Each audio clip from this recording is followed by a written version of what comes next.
Hello students. आज हम बात करने वाले हैं एक ऐसी चीज की जो हर एक लिविंग ऑर्गेनिज्म का बेसिक यूनिट होता है। यस, तो आप देख सकते हो लिविंग ऑर्गेनिज्म किससे बनता है? तो बनता है ऑर्गन सिस्टम से। जैसे समझिए, मैंने आपको एक लिविंग ऑर्गेनिज्म की बॉडी दे दी, ठीक है। अब मैंने आपको बोला कि उसको थोड़ा सा स्टडी करो। तो जब आप ये लिविंग ऑर्गेनिज्म की बॉडी को कट करोगे तो उसमें आपको वेल डिफाइंड सिस्टम्स देखने को मिलेगी, जैसे कि डाइजेस्टिव सिस्टम है, रेस्पिरेटरी सिस्टम है, रिप्रोडक्टिव सिस्टम है, एक्सक्रीटरी सिस्टम है। तो इन्हीं सब सिस्टम्स को हम क्या बोलते हैं? ऑर्गन सिस्टम कहते हैं। तो लिविंग ऑर्गेनिज्म किससे बना हुआ है? ऑर्गन सिस्टम से बना हुआ है। अगर ऑर्गन सिस्टम को हम देखें कि वो किससे बनता है, तो ऑर्गन सिस्टम बनता है बच्चों अलग अलग तरीके के ऑर्गन से। जैसे डाइजेस्टिव सिस्टम किससे बना होता है? स्टमक हो गया, इंटेस्टाइन हो गया। तो ये सब क्या है? ऑर्गन। यही सब ऑल टुगेदर एक ग्रुप में आके क्या बनाते हैं? डाइजेस्टिव सिस्टम बनाते हैं। तो ऑर्गन सिस्टम किससे बना हो गया? अब हमारा ऑर्गन से बन गया। ऑर्गन को फर्दर डिटेल में अगर स्टडी करना है तो हम देखेंगे कि ऑर्गन बना होता है टिश्यूज, एंड टिश्यू फर्दर और किससे बन जाता है? तो टिश्यू बन जाता है बच्चों सेल से। तो हम देख सकते हैं एक लिविंग ऑर्गेनिज्म अल्टीमेटली किससे बना होता है? सेल से बना होता है। तो लिविंग ऑर्गेनिज्म का जो बेसिक यूनिट होता है उसको हम क्या बुला रहे हैं? उसको हम बुला रहे हैं सेल।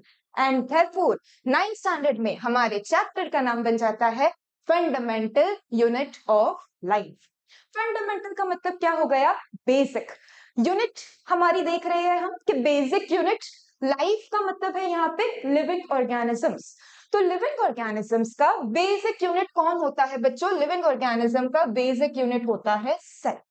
तो ऑफ कोर्स इस चैप्टर में जो हमें डिटेल में पढ़ना रहेगा वो हमको पढ़ना रहेगा सेल। क्या हमको पहले से पता था कि सेल ही होता है फंडामेंटल यूनिट? नहीं ना, सेल की डिस्कवरी लगाई गई होगी। तो इसी डिस्कवरी को अगर हम देखें तो देखिए, सबसे पहले 1665 में सेल डिस्कवरी का अटेम्प्ट किससे आया था? तो रॉबर्ट हुक से आया था। ये बहुत इंपॉर्टेंट है, बार बार पूछते हैं। 1665 में सबसे पहले सेल को किसने ऑब्जर्व किया? रॉबर्ट हुक ने ऑब्जर्व किया। रॉबर्ट हुक ने सेल को किसमें ऑब्जर्व किया था? तो इन्होंने सेल को ऑब्जर्व किया था बच्चों बार्क में। बार्क क्या होता है? तो हमारे पास एक पेड़ है, पेड़ की जो ट्रंक होती है ना, वो ट्रंक का आउटर लेयर आप निकालो, ठीक है। यही आउटर लेयर को हम क्या बुलाते हैं? बार्क। ये बार्क में जो टिश्यू प्रेजेंट है उसको हम बोलते हैं कॉर्क।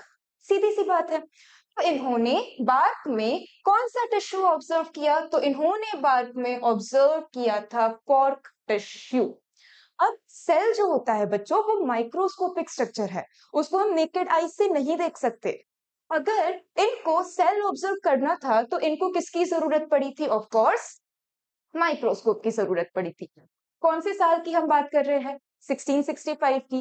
तो क्या उस टाइम पे हमारे पास एकदम एडवांस्ड माइक्रोस्कोप रहे होंगे? नहीं, हमारे पास एकदम सिंपल बेसिक माइक्रोस्कोप थे। तो इसीलिए हम कहते हैं कि रॉबर्ट हुक ने कैसे वाला माइक्रोस्कोप यूज किया? तो प्रिमिटिव माइक्रोस्कोप यूज किया। प्रिमिटिव का मतलब होता है एकदम basic simplest form of microscope. तो ऐसे माइक्रोस्कोप में इन्होंने कॉर्क टिश्यू देखा। तो जब इन्होंने कॉर्क टिश्यू देखा तो इनको ना बच्चों देखो ऐसे हनीकॉम्ब लाइक स्ट्रक्चर देखने को मिला। हनीकॉम्ब तो जानते हो ना, मधुमक्खी का छत्ता। तो उसमें आपको देखो ये हेक्सागोनल हेक्सागोनल कंपार्टमेंट्स दिख रहे हैं, छोटे छोटे। तो सेम ऐसी ही चीज इनको कॉर्क टिश्यू में दिखी हुई मिली थी। तो इन्होंने कहा कि जब ये टिश्यू को मैं माइक्रोस्कोप में देख रहा हूं तो मुझे ऐसे छोटे छोटे कंपार्टमेंट्स दिख रहे हैं, छोटे छोटे रूम्स दिख रहे हैं। और इसी छोटे छोटे कंपार्टमेंट को इन्होंने क्या नाम दे दिया था? सेल नाम दे दिया था। सेल जो है बच्चों वो कौन सी लैंग्वेज से टर्म डिराइव्ड है? तो it is derived from the language Latin. And cell का एक्चुअल या तो लिटरल मीनिंग बनता है एक छोटा सा रूम, छोटा सा कमरा। तो क्योंकि ये देखो ऐसे छोटा सा रूम ही तो दिख रहा है, तो इसीलिए इन्होंने ये हर एक छोटे छोटे रूम को क्या नाम दे दिया था? सेल नाम दे दिया था। तो सबसे पहले सेल किसने देखा? रॉबर्ट हुक ने। सेल टर्म किसने दिया? तो अगेन रॉबर्ट हुक ने टर्म दिया। ठीक। फिर बारी आती है 1674 की, जिसमें कौन आए थे? तो एंटोन वैन ल्यूवेनहॉक आए थे। कौन से ईयर में आए? तो ये आए थे 1674 में। एंटोन न्यूमैन को और डिटेल में सेल की स्टडी करनी थी। अगर किसी एक पर्सन को डिटेल में सेल देखना है तो उनका सबसे पहला टास्क क्या होना चाहिए? सबसे पहला टास्क होना चाहिए माइक्रोस्कोप को इम्प्रूव करना, क्योंकि रॉबर्ट हुक का माइक्रोस्कोप तो कैसा था? प्रिमिटिव था। तो सबसे पहला टास्क वैन ल्यूवन हुक का क्या था कि इन्होंने माइक्रोस्कोप को इम्प्रूव किया। तो कैसा वाला माइक्रोस्कोप इन्होंने लिया था बच्चों? Improved microscope. सबसे पहला टास्क इनका यही था कि इन्होंने अपने माइक्रोस्कोप को इम्प्रूव किया। तो इनका जो माइक्रोस्कोप था वो एज सच हम प्रिमिटिव नहीं बोल सकते, हम बोलते हैं कि इनका जो माइक्रोस्कोप था वो था इम्प्रूव। ये इम्प्रूव माइक्रोस्कोप में इन्होंने क्या ऑब्जर्व किया? तो इन्होंने ऑब्जर्व किया पॉन्ड वाटर। उनके पास एक पॉन्ड रहा होगा, पॉन्ड का पानी लेकर आए और वो पानी की एक दो ड्रॉप्स उन्होंने ली एंड उसको किस में ऑब्जर्व किया? तो अपने इम्प्रूव माइक्रोस्कोप में ऑब्जर्व किया। और जब माइक्रोस्कोप में देखा तो इनकी फील्ड में पता है इनको क्या दिखा? देखो माइक्रोस्कोप की फील्ड बच्चों ऐसी दिखती है आपको। तो इनको दिखा कि एक ऐसा छोटा सा स्ट्रक्चर है जो इसे दौड़ रहा है, मूव कर रहा है। क्या शो कर रहा है बच्चों? मूवमेंट शो कर रहा है। तो इन्होंने बोला कि जो मैंने सेल देखा है बच्चों वो मूवमेंट शो कर रहा है। एंड क्योंकि ये सेल मूवमेंट शो करता है इसका मतलब मुझे जो सेल दिखे है वो कैसी सेल है? वो सेल है लिविंग सेल। तो यहां से फिर आइडिया आया कि एक्चुअल में जो रॉबर्ट हुक के सेल थे बच्चों वो तो मूवमेंट ही नहीं शो कर रहे थे, तो वो कैसे सेल थे आपके? डेड। तो रॉबर्ट हुक के देखे हुए सेल कैसे माने जाते हैं? डेड सेल माने जाते हैं। लेकिन वहीं पे एंटोन वैन ल्यूवेनहुक के सेल कैसे माने जाते हैं बच्चों? लिविंग सेल माने जाते हैं। क्यों? तो क्योंकि इनके माइक्रोस्कोप में वो सेल ने क्या शो की थी? मूवमेंट शो की थी। तो फिर चला कि जो लिविंग सेल इन्होंने एक्चुअल में देखे हैं वो कौन से थे? तो या तो बैक्टीरिया के थे वो एंड वो थे प्रोटोजोआ के। तो यहाँ फिर सवाल बनता है कि डेड सेल किसने देखा? तो आप बोलोगे रॉबर्ट हुक ने। सवाल बनता है फर्स्ट टाइम लिविंग सेल किसने देखा? तो आप बोलोगे एंटोन वैन ल्यूवेनहुक ने। इतनी बात समझ आ गई। फिर अब हम बात करते हैं रॉबर्ट ब्राउन की, जिन्होंने क्या देखा था? न्यूक्लियस देखा था। यहाँ पे आपको एम्फेसाइज करना है बच्चों ईयर। कौन सा ईयर लिखा हुआ है हमने यहाँ पे? 1831। इसके पहले हम बात कर रहे थे 1665 एंड 1674 की। 1674 से सीधा जंप हमने कहाँ लगाया है? 1831 में। इतना टाइम गया कहाँ आखिर? इतना टाइम गया है बच्चों माइक्रोस्कोप को इम्प्रूव करने में, ऑफ कोर्स। ठीक है। अब पहली बात तो सेल हमको नेकेड आई से दिखते नहीं है, माइक्रोस्कोप से दिखते हैं। मुश्किल से ऐसा माइक्रोस्कोप हमने बनाया जिसमें हमको सेल दिख रहे हैं, उसमें भी हमें वो चीजें देखनी है जो सेल के अंदर है। तो आप समझ सकते हो कि माइक्रोस्कोप में कितनी इंप्रूवमेंट की जरूरत थी।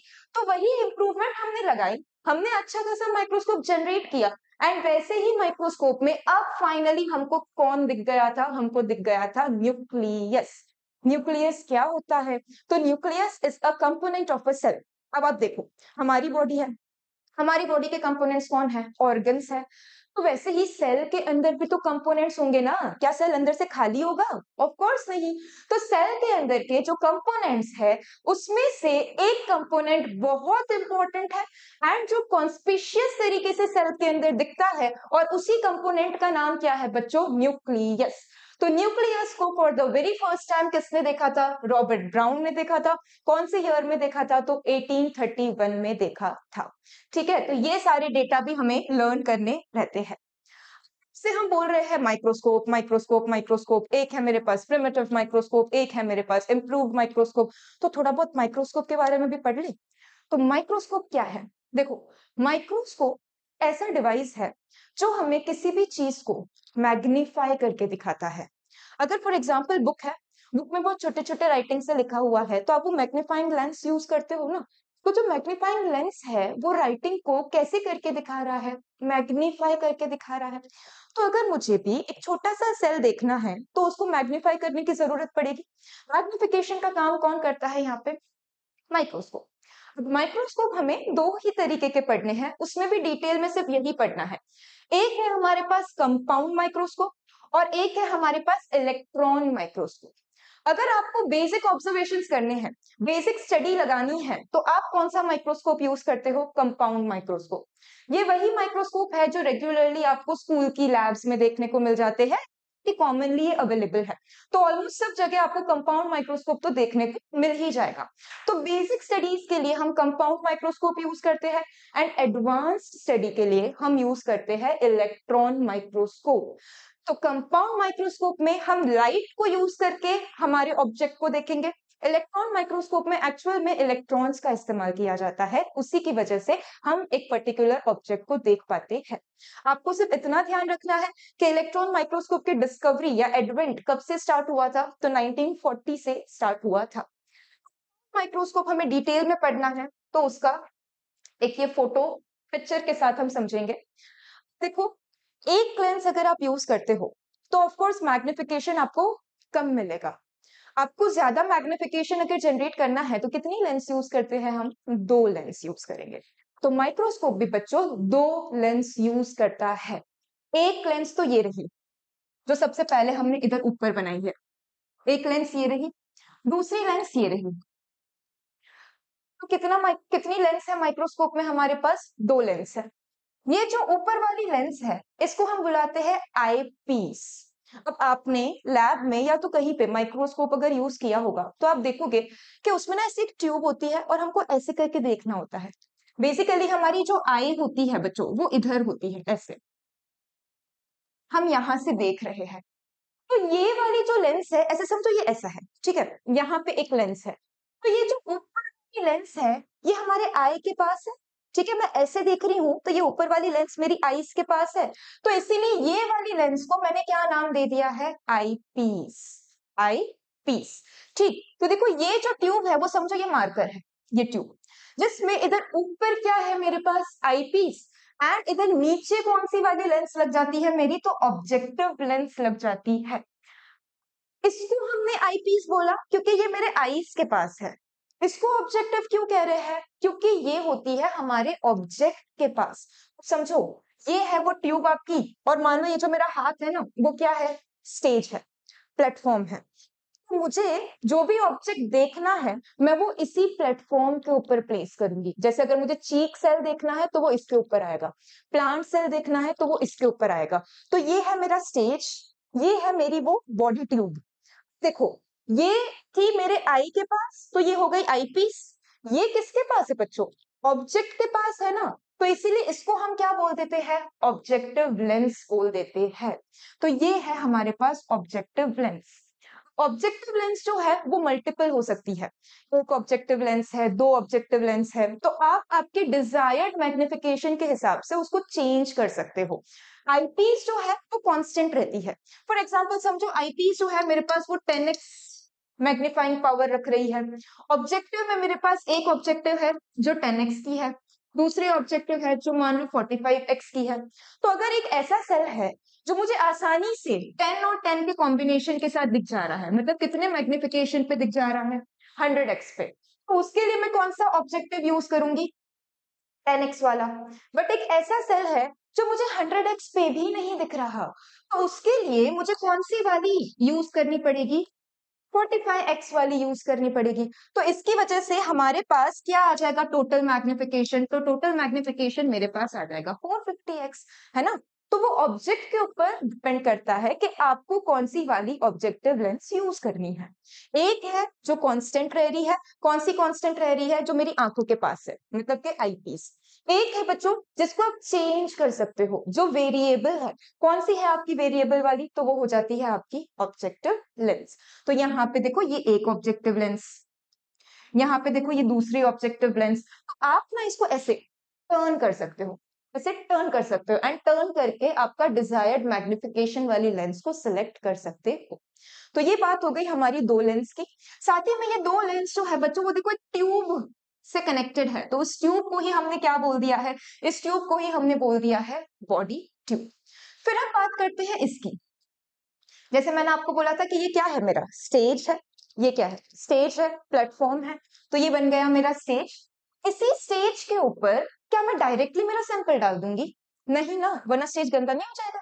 तो हमको क्या करना है, स्टेज के ऊपर एक स्लाइड प्लेस करनी है। स्लाइड आप समझो, डायरेक्टली स्टेज के ऊपर मैं मेरा सैंपल नहीं रख सकती हूँ। सैंपल के लिए मुझे रिक्वायरमेंट होती है एक स्लाइड की।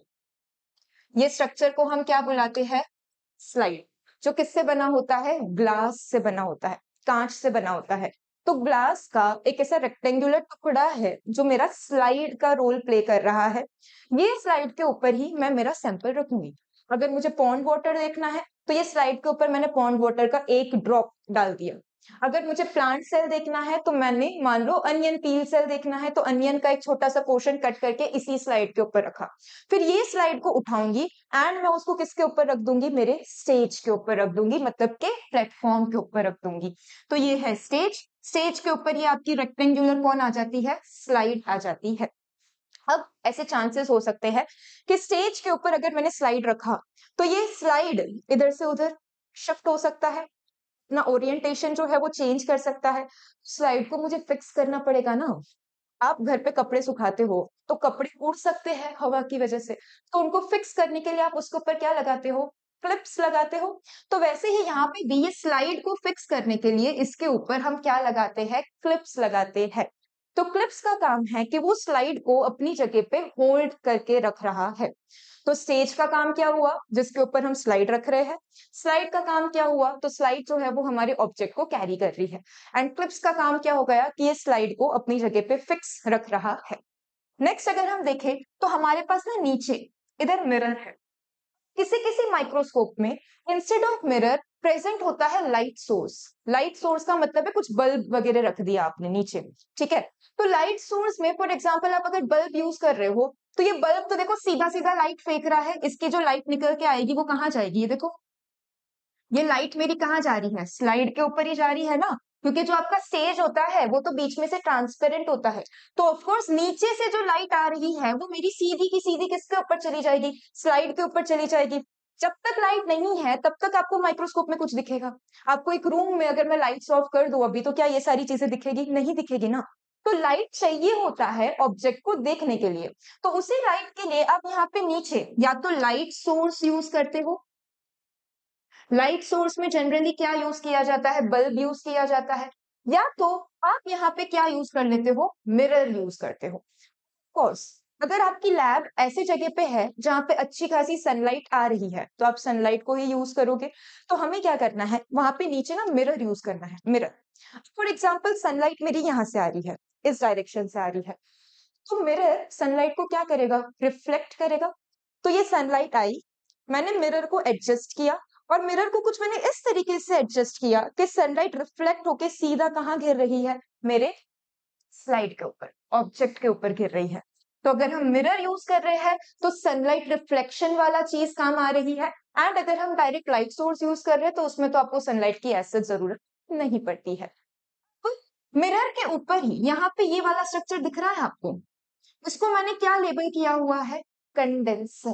कंडेंसर का काम क्या है कि जो ऐसे आपके पास ऐसे स्कैटर्ड लाइट रेज आ रही है इनको कन्वर्ज करना है, इनको फोकस करके किसके ऊपर डालना है, तो इनको फोकस करके सीधा सीधा लगवाना है हमारी स्लाइड के ऊपर। तो ये काम हो जाता है आपके कंडेंसर का। बाकी ये रहा बेस, बेस तो चाहिए ना आपको, माइक्रोस्कोप वरना कैसे एक पर्टिकुलर जगह पे रहेगा। तो बेस की हेल्प से ही माइक्रोस्कोप जो है वो एक प्लेटफॉर्म पे फिक्स रहता है। फिर बारी आती है ये आर्म की। ये आर्म, ये आर्म को ही हम हैंडल भी बुलाते हैं। तो आर्म की हेल्प से हम सिंपली माइक्रोस्कोप को एक जगह से दूसरी जगह पे लेकर जाते हैं। जैसे दरवाजे के लिए हमारे पास डोर नॉब होता है ना, डोर नॉब को खींचेंगे तो दरवाजा खुलेगा। तो वैसे ही माइक्रोस्कोप को भी अगर कैरी करना है तो कैरी करने के लिए आपको एक यहाँ पे हेल्पर स्ट्रक्चर की जरूरत है जिसको हम क्या बोलते हैं, आर्म। तो आपने ऐसे आर्म, एक हाथ से आर्म पकड़ा, एक हाथ से आपने नीचे बेस को सपोर्ट दिया है एंड ऐसे करके आपने माइक्रोस्कोप को लिफ्ट करके दूसरी जगह लेकर आ गए। तो ये काम रहता है आर्म का। रही बात course adjustment and fine adjustment की, तो पहले कोर्स को समझो। अब देखो ये मेरी बॉडी ट्यूब, ये रही बॉडी ट्यूब। कौन सी लेंस है इधर ऊपर, आई पीस, नीचे कौन सी लेंस है, ऑब्जेक्टिव। ये क्या हो गया मेरा स्टेज, ठीक है। देखो ये ध्यान से देखना, यहाँ पे मैं क्या कर रही हूँ, स्टेज की जो हाइट है उसको चेंज कर रही हूँ। कभी मैं स्टेज को नीचे लेकर जा रही हूँ, तो कभी मैंने स्टेज को ऊपर लेकर आ गई। तो स्टेज की जो डिजायर्ड हाइट आपको चाहिए, वो आप किसकी वजह से फिक्स कर पाओगे? तो वो आप फिक्स कर पाते हो कोर्स एडजस्टमेंट की हेल्प से। कोर्स एडजस्टमेंट बेसिकली एक स्क्रू जैसा स्ट्रक्चर होता है। इसको आप ऐसे से रोटेट करोगे तो इसके हिसाब से आपका स्टेज का जो डिजायर्ड हाइट है वो आपको मिलता जाएगा। फिर अगर हम बात करते हैं फाइन एडजस्टमेंट की, फाइन एडजस्टमेंट सिंपली हमें जो इमेज दिख रहा है वो इमेज को शार्प बनाता है। आपने देखा होगा ना कि कुछ पिक्चर्स ब्लर होते हैं, कुछ पिक्चर शार्प होते हैं। तो जो शार्पनेस है, ये शार्पनेस हम किसकी हेल्प से अचीव करते हैं? तो फाइन एडजस्टमेंट की हेल्प से। कोर्स एडजस्टमेंट की हेल्प से हमने प्लेटफॉर्म की हाइट देखी, एंड फाइन एडजस्टमेंट की हेल्प से हमने इमेज का क्या देख लिया है? शार्पनेस देख लिया है। लास्ट में अगर हम बात करते हैं स्विवल की, तो स्विवल बच्चों एक ऐसा स्ट्रक्चर है जो माइक्रोस्कोप के पार्ट्स को जोड़ता है। जैसे ये बेंच को ही अगर हम देखें तो बेंच में भी डिफरेंट डिफरेंट पार्ट्स वो स्क्रू से फिट होते हैं ना, तो वैसे ही माइक्रोस्कोप के भी डिफरेंट डिफरेंट पार्ट्स को जोड़ने वाले स्ट्रक्चर को हमने क्या नाम दे दिया है? स्विवल। तो ये हो गया हमारा एक पूरा कंपाउंड माइक्रोस्कोप। ऐसा वाला माइक्रोस्कोप ही आपको स्कूल की लैब्स में या इधर उधर कहीं तो देखने को मिल जाएगा। क्लियर है? ठीक है। दो लेंस यूज की है, आईपीस कांस्टेंट है, ऑब्जेक्टिव जो है वो आपकी वेरिएबल है। इन दोनों ने मिलकर आपका एक क्या जनरेट किया है? बॉडी ट्यूब बनाया हुआ है। आर्म का काम होता है इधर से उधर माइक्रोस्कोप को ले जाना। बेस जो है वो माइक्रोस्कोप को ऑफ कोर्स सपोर्ट दे रहा है। मिरर जो है वो सनलाइट को रिफ्लेक्ट करने के लिए है। कंडेंसर जो है वो लाइट को फोकस करने के लिए है। स्टेज के ऊपर हम स्लाइड प्लेस करते हैं एंड स्लाइड के ऊपर हम हमारा ऑब्जेक्ट जो है वो प्लेस करते हैं। प्लेटफॉर्म की हाइट के लिए आपको कौन सा वाला एडजस्टमेंट लगता है? Course adjustment. एंड इमेज की शार्पनेस के लिए कौन सा वाला एडजस्टमेंट लग जाता है? Fine adjustment. तो क्लियर है माइक्रोस्कोप? यस। अब हम आगे बढ़ेंगे। नेक्स्ट अब हम आ रहे हैं सेल थ्योरी पे। देखो, माइक्रोस्कोप जो है वो हमारा अच्छा खासा बन चुका था। इतना तो बन गया था कि लोग उसमें आसानी से सेल को ऑब्जर्व कर रहे थे। कोई यहाँ से सेल को ऑब्जर्व कर रहा है, कोई वहां से बोल रहा है। किसी ने बोला कि हाँ, जो प्लांट है वो सेल से बना है। कोई बोल रहा है कि एनिमल जो है वो सेल से बना है। तो ये सभी ऑब्जर्वेशन को कंपाइल करके एक आपको बेसिक स्टेटमेंट तो जनरेट करना पड़ता है ना। तो यही बेसिक स्टेटमेंट जो सभी के ऑब्जर्वेशन को कंपाइल करके बनाया गया था, वो स्टेटमेंट आपका किस में आता है? तो सेल थ्योरी में आता है। सेल थ्योरी बेसिकली सेल क्या है उसी को एक्सप्लेन करने की कोशिश कर रही है। कौन से दो लोग ने मिलकर सेल थ्योरी दिया था? तो एक थे श्लिडन और एक थे श्वान। तो श्लिडन एंड श्वान ने मिलके हमें सेल थ्योरी दिया था। कौन कौन से ईयर की बात है? तो 1838 एंड 1839 की बात है। ठीक है। तो सेल थ्योरी के according all living organisms are made up of cell and its product। जितने भी लिविंग ऑर्गेनिज्म है, चाहे तुम एनिमल ले लो, तुम प्लांट ले लो, तुम माइक्रो ऑर्गेनिज्म ले लो, जितने भी लिविंग ऑर्गेनिज्म है, सारे के लिविंग ऑर्गेनिज्म बच्चों किससे बने हैं? सेल से बने हैं। ये बात तो समझ आ जाती है, हमने पहले ही स्लाइड में पढ़ा था कि अल्टीमेटली हर एक लिविंग ऑर्गेनिज्म किससे बना है? सेल से। तो ये क्या है? ये हम क्या बोल रहे हैं? All living organisms are made up of cell its product. Product का मतलब क्या है बच्चों? ऐसी चीजें जो सेल बनाता है। ठीक है। तो सेल जो भी चीजें बनाता है उसको हम बोलेंगे सेल का प्रोडक्ट। एंड यही प्रोडक्ट जो है वो हमारा स्ट्रक्चरल एलिमेंट भी डिसाइड करता है। जैसे फॉर एग्जांपल सेल के अंदर बच्चों प्रोटीन का सिंथेसिस होता है। अब यही प्रोटीन है जो हमारे मसल्स में होता है, हमारे हेयर में होता है, हमारे नेल्स में होता है। तो हम अल्टीमेटली सेल एंड सेल के प्रोडक्ट से ही तो बने हैं। तो पहला स्टेटमेंट क्लियर। सेकेंड स्टेटमेंट जो है वो ये है that cell is the structural and functional unit of life. अब ऑफ कोर्स हमारा जो स्ट्रक्चर है ये किससे बना है? सेल से। तो ये बात समझ आ गई। Structural unit of living organism, structural unit of life. लेकिन यहाँ पे लिखा है कि it is the functional unit of life as well. अब फंक्शनल का मतलब क्या है? तो देखो, मैं अभी बोल रही हूँ, तुम सुन रहे होंगे। ठीक है। तो मेरे बोलने में, तुम्हारे सुनने में क्या खर्च हो रही है? बॉडी में एनर्जी खर्च हो रही है। तो हम जो भी फंक्शंस परफॉर्म करते हैं वो हम किसकी वजह से परफॉर्म कर पा रहे हैं? एनर्जी की वजह से। एंड यही एनर्जी कौन जनरेट करके देता है मुझे? सेल जनरेट करके देता है। तो हमारा पूरा स्ट्रक्चर सेल की वजह से पॉसिबल है। जितने भी फंक्शंस कर रहे हैं ये भी किसकी वजह से पॉसिबल है? तो ये भी सेल की वजह से ही पॉसिबल है। तो इसीलिए हम बोल रहे हैं that cell is the structural and functional unit of life. ये स्टेटमेंट बोल के सेल थियरी आपकी पब्लिश हो गई थी कि हाँ ठीक है भाई, सेल क्या है वो अपने को समझ आ गया।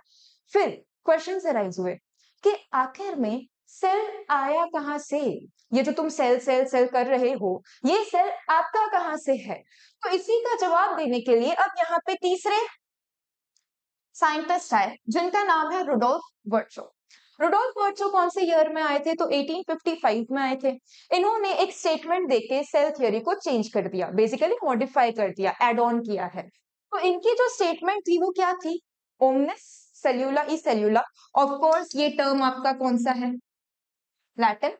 ओमनिस सेल्यूला ई सेल्यूला का मतलब होता है all cells arise from pre existing cell. Pre का मतलब क्या है? पहले से। एग्जिस्टिंग का मतलब क्या है? जो प्रेजेंट है। तो ऐसे सेल जो पहले से प्रेजेंट है, उन्हीं सेल से नए सेल अराइज होते हैं। ऐसा किसने बात कर दी थी? तो रुडोल्फ वर्चो ने बात कर दी थी। तो स्वीडन एंड श्वान ने बोला था कि सारे लिविंग ऑर्गेनिज्म सेल एंड उसके प्रोडक्ट से बने हैं। नेक्स्ट उन्होंने बोला था कि सेल जो होता है वो स्ट्रक्चरल एंड फंक्शनल यूनिट होता है लाइफ का। एंड एक तीसरा पॉइंट ऐड करने वाले कौन थे? रुडोल्फ वर्चो, जिन्होंने बोला कि जो भी सेल अराइज हो रहे हैं वो किससे अराइज हो रहे हैं? तो पहले से जो सेल प्रेजेंट है उसी से नए सेल जो है वो बन रहे हैं। All cells arise from pre existing cell. तो इसके साथ आपकी जो सेल थ्योरी है वो भी फिर कंप्लीट हो गई थी। आगे बढ़ेंगे अब हम। नेक्स्ट अब हम बात कर रहे हैं सेल के नंबर की।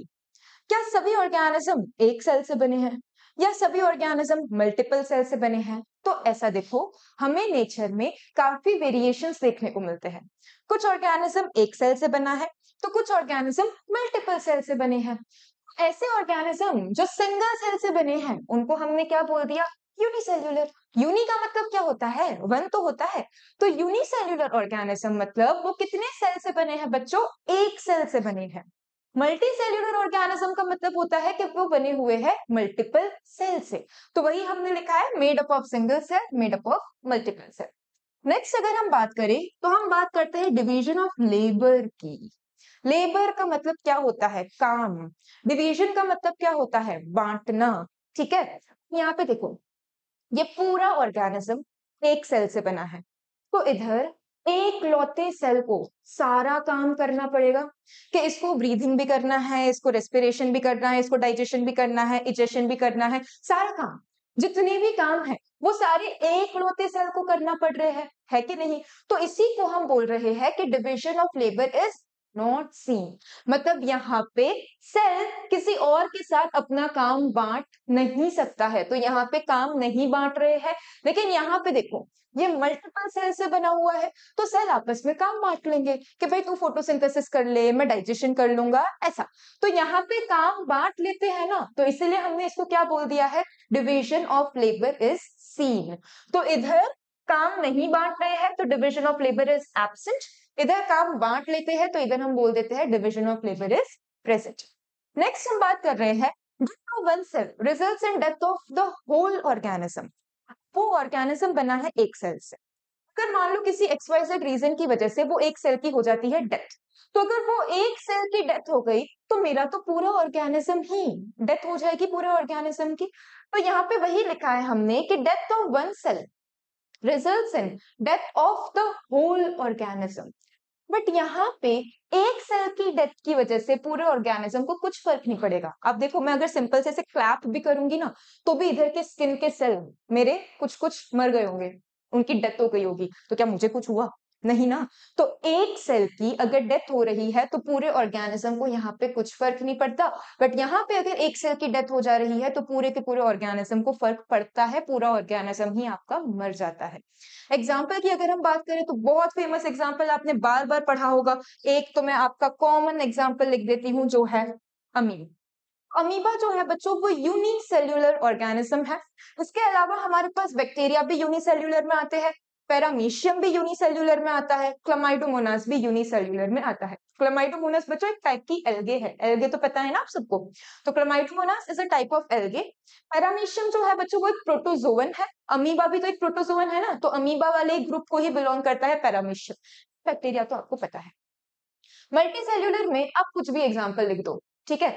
हम ह्यूमन बीइंग, हम है मल्टी सेल्यूलर। मैंगो प्लांट हो गया, मैंगो ट्री हो गया, वो भी हो गया आपका मल्टी सेल्यूलर। फंगस जो होती है वो भी क्या होती है, आपकी मल्टी सेल्यूलर होती है। तो जितने भी एनिमल्स है, डॉग है, कैट है, लायन है, टाइगर है, जितने भी ट्रीज है, मैंगो ट्री, एप्पल ट्री, जितने भी प्लांट्स है, हर्ब श्रब्स, ये सारे।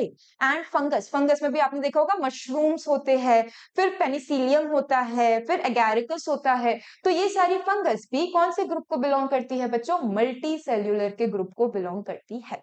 तो यहाँ पे हमने क्या डिस्कस किया, हमने डिस्कस कर लिया है नंबर ऑफ सेल। नेक्स्ट अब हम आगे बढ़ते हैं, जिसमें हम नंबर के बाद अब डिस्कस करेंगे बच्चों different shapes of the cell, या तो different structure of a cell.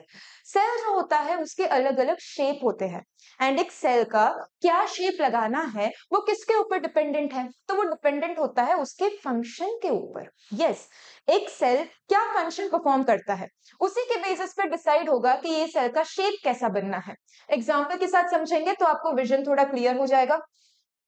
Example हम ले रहे हैं आरबीसी। ठीक है, आरबीसी क्या होता है, RBC is red blood cell.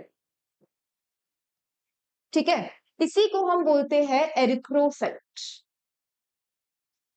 RBC हमारे ब्लड में होता है।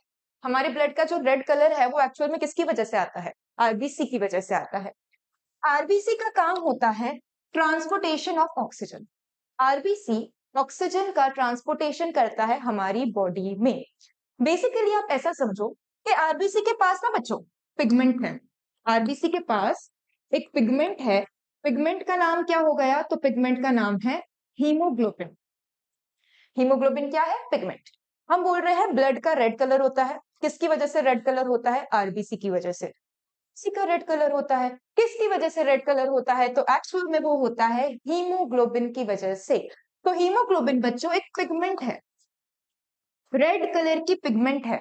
एंड यही हीमोग्लोबिन है जो एक्चुअल में ऑक्सीजन के साथ बाइंड करती है एंड उसको कहीं ना कहीं ट्रांसपोर्ट करके दे देती है। आप ऐसे समझो, हम ऑटो यूज कर रहे हैं अगर, ठीक है, तो मैं पैसेंजर, तो यहाँ पे पैसेंजर कौन है, यहाँ पे पैसेंजर हो गया ऑक्सीजन, इसके लिए ऑटो कौन है, एरिथ्रोसाइट, वैसा। तो आरबीसी का काम होता है एक जगह से ऑक्सीजन उठाना, दूसरी जगह पे ऑक्सीजन को ट्रांसपोर्ट करना। तो इसके लिए आरबीसी का जो शेप है बच्चों वो कैसा होता है, तो इसके लिए आरबीसी का जो शेप है वो होता है, आप देख सकते हो यहाँ पे बाइकॉनकेव। कॉनकेव, ये वाला साइड देखो, ये वाला साइड, ये कॉनकेव साइड है। यस, ये वाला साइड देखो, ये भी कौन सा साइड है, कॉनकेव साइड है। तो दोनों ही सरफेस पे कैसा बना हुआ है स्ट्रक्चर, कॉनकेव स्ट्रक्चर बना हुआ है। तो इसीलिए हमने इसको क्या बोल दिया है, बाइकॉनकेव। बाइकॉनकेव होने से बेसिकली यहाँ पे फर्क क्या पड़ रहा है, तो बाइकॉनकेव होने की वजह से इसका जो सरफेस एरिया है वो बढ़ता है। बाइकॉनकेव होने की वजह से क्या बढ़ रहा है, सरफेस एरिया बढ़ रहा है। अब इसको कैसे समझो, फॉर एग्जाम्पल एक रूम है, ये रूम में एंटर करने के लिए एक छोटा सा दरवाजा है, ठीक है, तो एट अ टाइम ये छोटे से दरवाजे से एक ही इंसान अंदर आ पाएगा, है ना। तो इतना छोटा सा दरवाजा अगर है तो ऐसा समझो कि इसका सरफेस एरिया कैसा है बच्चों, कम है। तो एट अ टाइम एक ही पर्सन रूम के अंदर आ पा रहा है। लेकिन अगर मैंने क्या किया, मैंने ये दरवाजे को ऐसे एक्सपांड कर दिया, ठीक है, और एक्सपांड कर दिया मैंने, तो बेसिकली क्या इंक्रीज किया है मैंने, उसका सरफेस एरिया इंक्रीज किया। तो अब ये एक्सपैंडेड दरवाजे से क्या एक पर्सन एट अ टाइम अंदर आएगा या मल्टीपल पीपल आ जाएंगे, तो ऑफ कोर्स मल्टीपल पीपल ये एक्सपैंडेड दरवाजे से एट अ टाइम अंदर आएंगे। तो इससे हमें क्या समझ आता है कि सरफेस एरिया अगर कम है तो एंट्री कम होगी, सरफेस एरिया अगर ज्यादा है तो एंट्री भी ज्यादा होगी।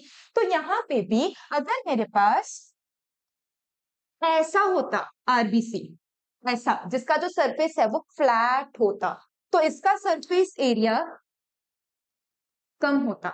लेकिन अगर यहीं पे मैंने सरफेस पे बच्चों ऐसे डिप्रेशंस बना दिए ना, कॉन्केव बना दिया, तो इसका जो सरफेस एरिया है वो क्या हो जाता है, बढ़ जाता है। आप ऐसे समझो कि इस रूम में मुझे चल के वहां एंड तक जाना है, तो मेरा फॉर एग्जाम्पल यहां से वहां 10 स्टेप में कंप्लीट हो रहा है, 10 स्टेप्स में, ठीक है। बट मैंने क्या किया, मैंने इधर गड्ढा खोद दिया, यहां से भी मैंने ऐसे स्लोप बनाया है, फिर मैं सीधा सीधा चलूंगी, फिर उधर पहुंचने के लिए मैंने ऐसा ऊपर वाला स्लोप बनाया, बेसिकली ये ऐसा ऐसा कर दिया। मेरा पहले ऐसा सीधा फ्लैट रास्ता था, तो ये 10 स्टेप्स में खत्म हुआ। ठीक है, अब मैं इधर हूँ, मुझे यहां से चल के इधर जाना है। ठीक है, तो मैं पहले इधर नीचे उतरूंगी, फिर मैं सीधा चलूंगी, फिर मैं ऊपर चढ़ूंगी। तो इसमें मेरे 10 स्टेप से काम हो जाएगा? नहीं, ज्यादा स्टेप्स चाहिए पड़ेंगे। तो इसके कंपैरिजन में इसका सरफेस एरिया कैसा हो गया? ज्यादा हो गया। तो यहाँ पे भी तो वही कंसेप्ट है, ये फ्लैट है तो सरफेस एरिया कैसा है ये तुम्हारा ऐसे डिप्रेशन वाला है, तो सरफेस एरिया कैसा है? ज्यादा है।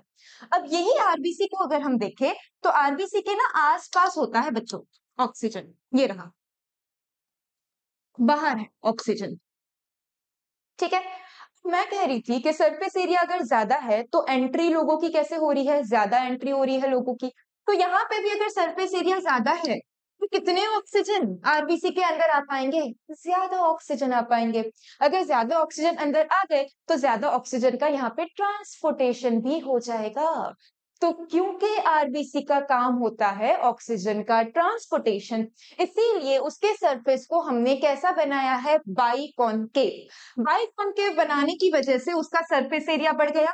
सरफेस एरिया बढ़ा तो ऑक्सीजन का क्या बढ़ गया बच्चों? डिफ्यूजन बढ़ गया। अगर ऑक्सीजन का डिफ्यूजन बढ़ गया तो ऑफ कोर्स ऑक्सीजन का ट्रांसपोर्टेशन भी बढ़ जाएगा।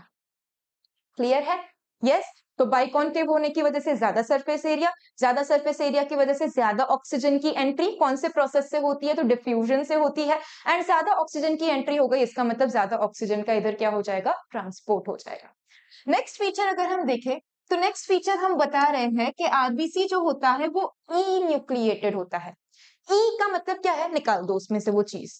तो आरबीसी के पास न्यूक्लियस नहीं होता है। तो आप समझो, एक मेरे पास ऐसा आरबीसी है जिसमें बड़ा सा न्यूक्लियस है, एक मेरे पास ऐसा आरबीसी है जिसमें न्यूक्लियस ही नहीं है। तो दोनों में से कौन से आरबीसी का वॉल्यूम ज्यादा होगा? इंटरनल वॉल्यूम देखो, तो ऑफ कोर्स जिसमें न्यूक्लियस नहीं है उसी का वॉल्यूम ज्यादा होगा ना।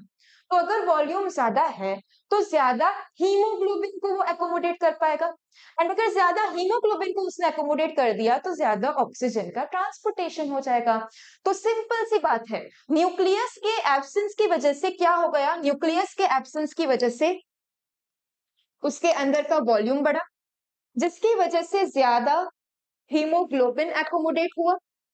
एंड ज्यादा हीमोग्लोबिन एकोमोडेशन की वजह से ज्यादा क्या हो गया? आपके ऑक्सीजन का ट्रांसपोर्टेशन हो गया है। तो आरबीसी बाइकॉनकेव होने की वजह से सरफेस एरिया बढ़ा रहा है एंड ई न्यूक्लिएटेड होने की वजह से वॉल्यूम बढ़ा रहा है, ताकि ज्यादा से ज्यादा यहाँ पे ऑक्सीजन का क्या हो सके? ट्रांसपोर्ट हो सके।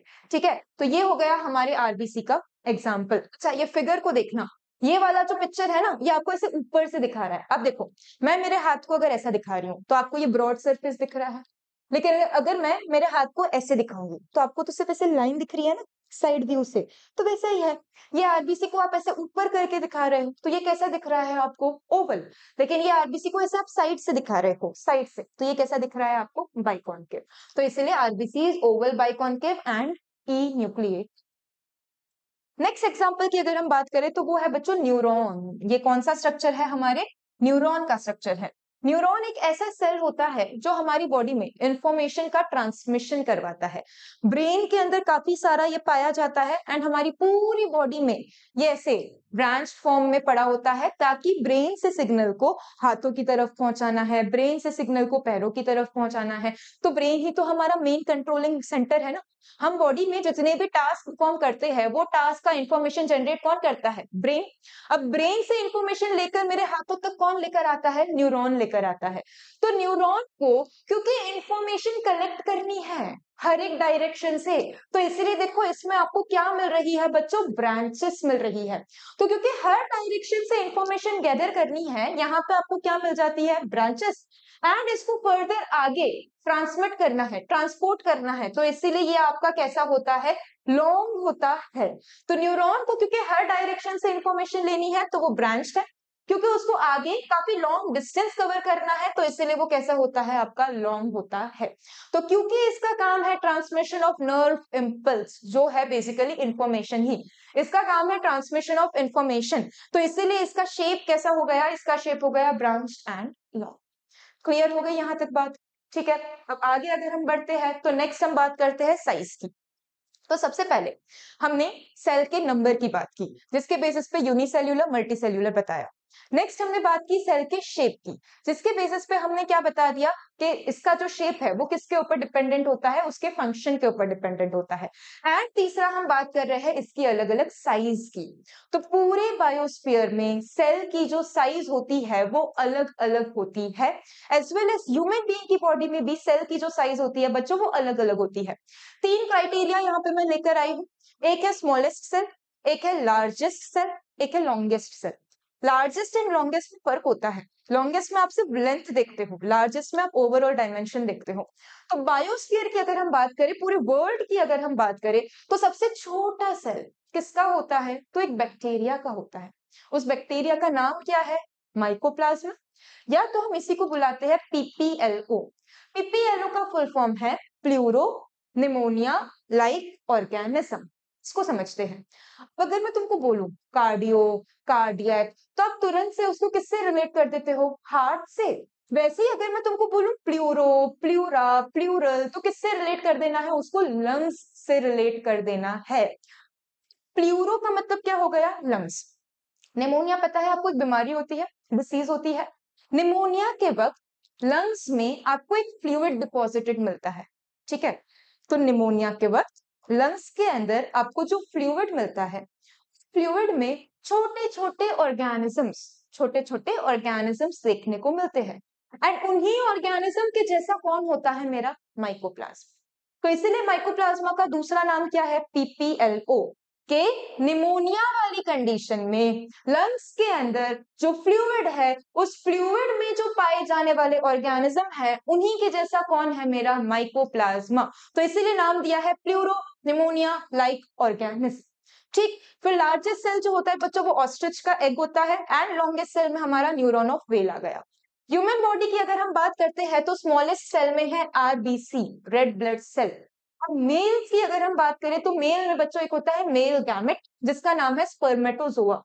मेल्स की अगर हम बात करते हैं तो स्मॉलेस्ट सेल कौन सा आ जाता है? स्पर्म। लेकिन फीमेल्स की अगर हम बात करते हैं तो स्मॉलेस्ट सेल कौन सा आ जाता है? आरबीसी। सिमिलरली लार्जेस्ट सेल में अगर हम फीमेल की बात करेंगे तो ओवम है। Ovum is the female gamete. And अगर हम मेल्स की बात करेंगे तो क्या लग जाता है? इधर आपका फैट सेल लग जाता है। एंड लॉन्गेस्ट सेल में कौन आ गया? तो लॉन्गेस्ट सेल में अगेन न्यूरॉन ही आ जाता है। तो ये हो गई इसके डिफरेंट डिफरेंट अलग अलग साइजेस की बात। नेक्स्ट में हमको कुछ टर्म्स जानने पड़ेंगे ताकि आगे कुछ दिक्कत ना आए। तो वो टर्म्स के लिए एक देखो सीधी सी चीज है। मैं आपको पहले तो बता रही हूं कि मेरे पास ना बच्चों एक प्लांट सेल है, ठीक है? मेरे पास क्या है? एक प्लांट सेल। मान लो ये है एक प्लांट सेल।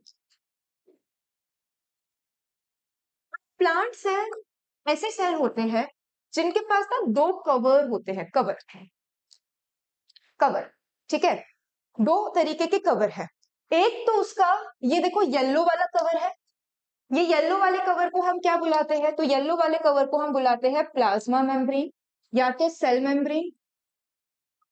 एंड ये जो व्हाइट वाला कवर है इसको हम क्या बुलाते हैं? सेल वॉल बुलाते हैं। प्लांट सेल के पास दो कवर होते हैं, दो बॉर्डर्स होते हैं। उस बॉर्डर का नाम क्या है? Cell wall. उसके अंदर वाली जो बॉर्डर है उसका नाम क्या है? Plasma membrane. सीधा है। मैंने क्या किया? मैंने एक प्लांट सेल लिया, समझाने के लिए कह रही हूं मैं सिर्फ। मैंने प्लांट सेल लिया, प्लांट सेल में से मैंने क्या रिमूव कर दिया? मैंने रिमूव कर दिया सेल वॉल, ठीक है? प्लांट सेल में से मैंने क्या रिमूव कर दिया? Cell wall. तो देखो प्लांट सेल में से क्या रिमूव हो रहा है? Cell wall. तो जो भी चीजें बच रही है, क्या क्या बच रहा है? तो plasma membrane, and plasma membrane का इनर कंटेंट बच रहा है। तो उसको ऑल टुगेदर मैं क्या नाम दे रही हूं? प्रोटोप्लास्ट। प्रोटोप्लास्ट। तो प्लांट सेल लो, सेल वॉल हटाओ, जो बच रहा है उसका नाम क्या है? प्रोटोप्लास्ट। अब प्रोटोप्लास्ट में सबसे बाहर का लेयर कौन सा बचा आपके पास? देखो प्लाज्मा मेम्ब्रेन बचा। तो मैंने क्या किया? मैंने इस प्लाज्मा मेम्ब्रेन को भी रिमूव कर दिया। मैंने इस प्लाज्मा मेम्ब्रेन मतलब कि सेल मेम्ब्रेन को भी रिमूव कर दिया। तो अंदर का बचेगा ना आपके पास, तो ये जो अंदर का कंटेंट बच रहा है उसको मैंने क्या बोल दिया है? प्रोटोप्लाज्म। तो protoplast is a structure with cell membrane protoplasm is a structure without the cell membrane. ये डिफरेंस ध्यान रखना है आपको। प्रोटोप्लाज्म हमारी एनसीईआरटी में मेंशन्ड है कि ये जो है वो एक लिविंग फ्लूइड है जो सेल के अंदर मिलता है। एंड प्रोटोप्लाज्म टर्म किसने दिया था for the very first time? तो प्रोटोप्लाज्म टर्म दिया था पुरकिंजी ने। पुरकिंजी ने प्रोटोप्लाज्म टर्म दिया था। कौन से ईयर में दिया था? तो 1839 में दिया था। ठीक, ये जो प्रोटोप्लाज्म है बच्चों, ये प्रोटोप्लाज्म में आपको क्या क्या चीजें देखने को मिलेगी? तो प्रोटोप्लाज्म में आपको देखने को मिलेगा न्यूक्लियस। न्यूक्लियस के अराउंड जो होता है उसको हम बोलते हैं साइटोप्लाज्म। तो देखो, प्रोटोप्लाज्म में है न्यूक्लियस एंड साइटोप्लाज्म। अगर मैं न्यूक्लियस को भी हटा दूं तो जो बचेगा उसको मैंने क्या बोल दिया? साइटोप्लाज्म।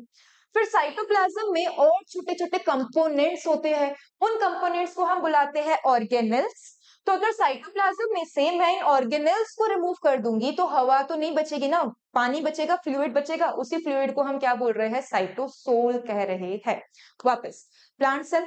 प्लांट सेल का आउटर मोस्ट कवर क्या है? Cell wall. सेल वॉल हटा दो, जो बच रहा है उसको हम क्या बोल रहे हैं? प्रोटोप्लास्ट। प्रोटोप्लास्ट का आउटर कवर क्या है? उसका आउटर कवर है सेल मेम्ब्रेन। हटा दो। सेल मेम्ब्रेन हटाने के बाद जो बच रहा है वो है प्रोटोप्लाज्म। प्रोटोप्लाज्म में से अब तुम न्यूक्लियस को हटा दो। न्यूक्लियस हटाने के बाद जो बचेगा उसको हमने क्या बोल दिया? साइटोप्लाज्म। एंड साइटोप्लाज्म में से तुम उसके जो छोटे छोटे ऑर्गेनेल्स है, छोटे छोटे कंपोनेंट्स है, उनको रिमूव कर दो। तो जो बचेगा उसको हमने क्या बोल दिया है? साइटोसोल बोल दिया है। बात समझ आ रही है? दूसरे शब्दों में हम ऐसा बोल सकते हैं कि protoplast is composed of cell membrane plus protoplasm. Protoplasm is composed of nucleus and cytoplasm. Cytoplasm is composed of cytoplasmic organelles and cytosol. Clear हो गया इतना? ठीक है, अब नेक्स्ट हम बात कर रहे हैं टाइप्स ऑफ सेल ऑर्गेनेल्स की। टाइप्स, अब यहां पे मैं आपको बता रही हूँ types. Types of cell organelles. तीन तरीके के साइटोप्लाज्मिक ऑर्गेनेल्स होते हैं। एक होता है डबल मेम्ब्रेन बाउंड, एक होता है सिंगल मेम्ब्रेन बाउंड, एक होता है मेम्ब्रेनलेस। को दिख रहा होगा ये ऑर्गेनल है, उसके अराउंड ये ब्लू ब्लू कलर के दो लेयर है ना, ये लेयर को हम क्या बोल रहे हैं? मेम्ब्रेन। तो यहाँ पे कितनी मेम्ब्रेन दिख रही है? दो। तो ऐसे ऑर्गेनल को हम क्या बोलेंगे? Double membrane bound. यहाँ पे कितनी मेम्ब्रेन दिख रही है? एक। तो इसको हमने क्या बोल दिया? Single membrane bound. इधर क्या मेम्ब्रेन दिख रही है? नहीं, तो इसको हम क्या बोलेंगे? Membraneless. Double membrane bound organelle का एग्जांपल है mitochondria and plastid. Mitochondria and plastid. लेकिन प्लास्टिड जो होता है वो सिर्फ और सिर्फ आपको कहां पे देखने को मिल जाएगा? प्लांट सेल में। सिंगल मेम्ब्रेन बाउंड में एग्जांपल रहता है endoplasmic reticulum, Golgi apparatus, vacuole and lysosome. And membraneless के अंदर आपको एग्जांपल देखने को मिलता है राइबोसोम एंड सेंट्रोसोम। सेंट्रोसोम जो है वो अगेन आपको सिर्फ और सिर्फ किस में देखने को मिल रहा है? एनिमल सेल में। तो इस चैप्टर में वन बाय वन हमको सेल वॉल पढ़ना है, प्लाज्मा मेम्ब्रेन पढ़ना है, साथ ही में हमको ये सभी ऑर्गेनेल्स को वन बाय वन पढ़ना रहेगा। तो इसीलिए मैंने अभी सिर्फ आपको ये ऑर्गेनेल्स का एक कंपाइल्ड फॉर्मेट में नेम्स दे दिया है ताकि आप नेम्स के साथ फेमिलियर हो जाए। वापस देख लो, mitochondria, plastid, endoplasmic reticulum, Golgi apparatus, vacuole, lysosome. Membraneless में आ गया राइबोसोम एंड सेंट्रोसोम। तो नेम से पहले फेमिलियर हो जाओ, हम फिर वन बाय वन हर एक ऑर्गेनल को लेकर चलेंगे। तो आज की क्लास में इतना ही करते हैं, आगे का चीज हम नेक्स्ट वीडियो लेक्चर में कवर कर लेंगे। Thank you.